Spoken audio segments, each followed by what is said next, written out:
And joining us now is our correspondent in Berlin, Nick Spicer. Nick, can you just give us some context and tell us how this move to light up this stadium and then this refusal came about?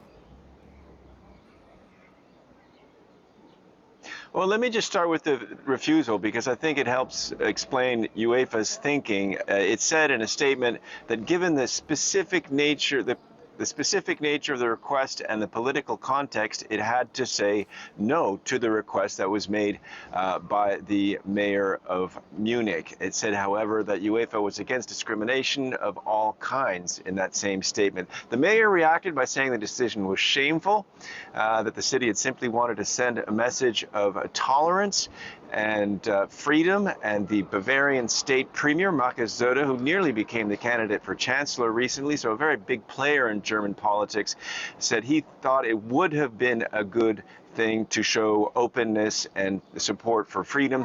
And going up one level higher, the vice president of the European Parliament, Katharina Barley, who is also German, said it is never a good idea to cave in to autocrats, referring to the Hungarian Prime Minister, Viktor Orban, in that particular case. And then to go to the Hungarian side, no surprise there, the foreign minister welcomed the decision, saying it was a good thing.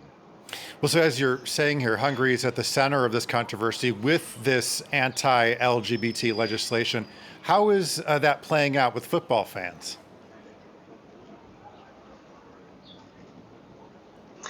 Well, it's interesting, the UEFA statement, if you sort of parse it, it says we're against discrimination of all kinds, and we're all focusing, shining a spotlight, as it were, on this decision to not light up the stadium in Munich.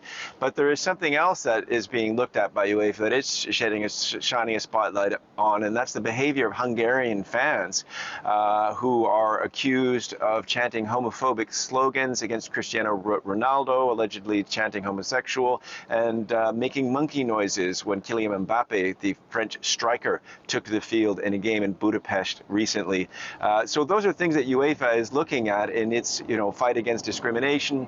And the fans are known to be particularly outspoken and actually hold up banners against the LGBTQ community. And Viktor Orban, the prime minister, has put lots of money into football, building a big stadium in his hometown, which has more seats than people in the village, and is seen as really being part and parcel with the football fans, and has pushed this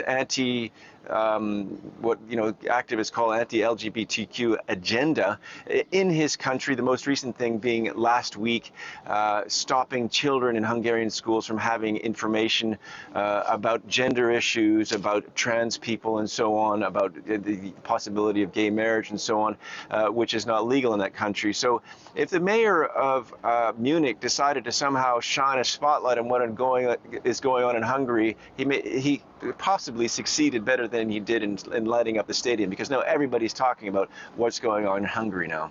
Okay.